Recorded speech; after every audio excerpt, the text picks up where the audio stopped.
Salam alaikum guys, salam alaikum family, salam alaikum all around the world. Mr. Cham on Family 221 TV guys. Yup.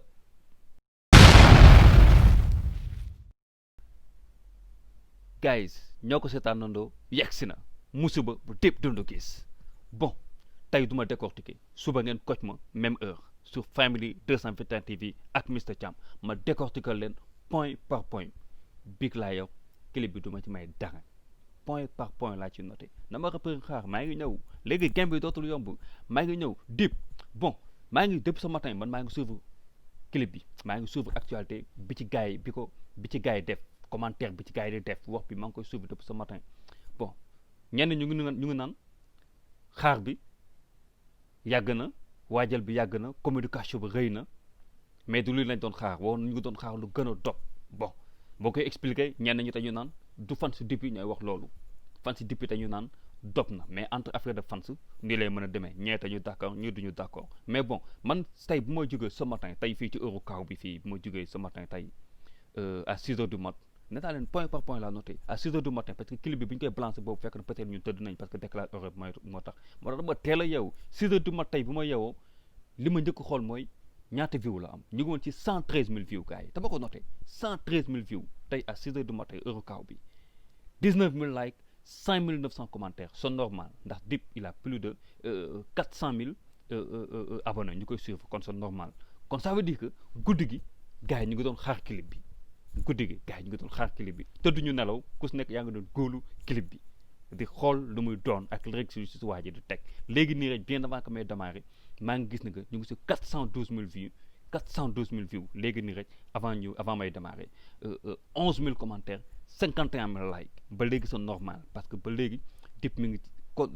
ngi ci 400 et quelques mille abonnés c'est normal li may wax ni mais gis nga laps de temps bu ndaw boobu noonu lu ci gars yi ni gars yi songoy clip bi ci net bi c'est normal lu tax may leen c'est normal te d'ici demain wala après demain di ngeen gis record bu garaaw ça je vous le promets di ngeen gis record de view bu garaaw ci clip bi déjà en moins de 24 heures bu clip bi génnee rek ñu ngi si 412000 views 412000 views déjà kon clip bi lii ça montre que ni d'ici demain wala après demain clip bi nombre de views dina dépasser nombre d'abonnés yi kon on attend ñu ngi xaar beneen record bu gën a dog mais bon man c'est normal wala c'est pas du tout normal damay joxe ñaari aspect benn aspect bi mooy bu dee en terme de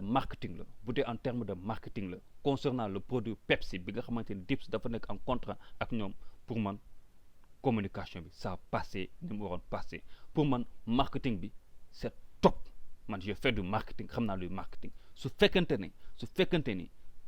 projet bi di musiba pour lenn kese la muy faire la promo du boisson Pepsi mi nga xamante ne Dip dafa nekk en contrat ak ñoom su fekkente ne foofu rek lay yem gars yi chapeau à Dip parce que communication bi jàll na nu mu waree jàll bu dee en terme de marketing rek résultat bi ñu ci doon xaar non c'est positif pour le moment parce que avant clip bi di génn rek annonce bi rek c'était extraordinaire kon bu clip bi joxee lii par rapport ba léegi ak contrat bi nga xamante ne moo lié Pepsi ak Dip su fekkante ne musiba ci projet boobu noonu rek la yem pour man Pepsi ils ont marqué un point avec Dip Doundou Guiss pour l'instant su fekkante ne nag musiba dafa am beneen projet bu muy annoncé moo xam album la moo xam EP la moo xam leneen lu mu munti doon la su fekkante ne musiba loolu lay annoncé pour fans yi nar koo xaar pour melomaane nar koo xaar pour ñun ñi nga xamante ne ñooy kiffé rap galsen moom la ñuy xaar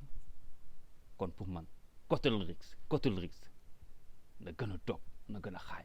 Dip tu pèse lourd bu dee bind rek kenn du ko lam-laamee man en matière d'écriture man tu fais parmi les meilleurs en matière d'écriture moom kenn du ko lam-laamee moo xam métaphore la moo xam côté rhymes la moo xam côté punchline la non kenn du ko lam-laamee quoi peut-être nag artiste mënul nekk complet à 100% mais pour l'instant clip bi dog na image yi top nickel maa ngi gis benn chroniqueur muy naan Dip dafa dafa copie coller la def quoi par rapport au clip bu esprit noir bi nga dugg ci YouTube bi bu nga bindee esprit noir benn rappeur français la ne Dip dafa clipam bi la sàcc copie coller la def mais bon man gisuma ci boobu copie coller à 100 quoi même su fekkee tam copie coller la sax pour man ça dérange pas quoi gars yi ça dérange pas quoi liggéey bi bu nice nañu ne nice na bu amee lu ci négatif tamit nañ ci def chronique positivement pour juste xam nga artiste bi après gën a xoolaat toogaayam gën a xoolaat def raam loolu mënu ñàkk ndax quoi qu'on puisse dire Dip même su fekkante ne le titre du king ba léegi mi ngi ci moom même su fekkante ne il est le king forcément bu génnee dara il faut mu am benn côté boo xamante ni dafay positif comme dafay am beneen côté boo xamante ni dafay négatif mais guys suba incha allah rabbi ku bëgg am le décortiquage du clip ku bëgg am lyrics point par point coach ma demain ndax lépp laay toj ba mu leer nañu suma big laa yor ak suma feuille di noter suba dafa nar a tàng jër côté lyrics côté décortiquage Mr Thiam on Family 221 TV guys likez abonnez partagez la famille je vous adore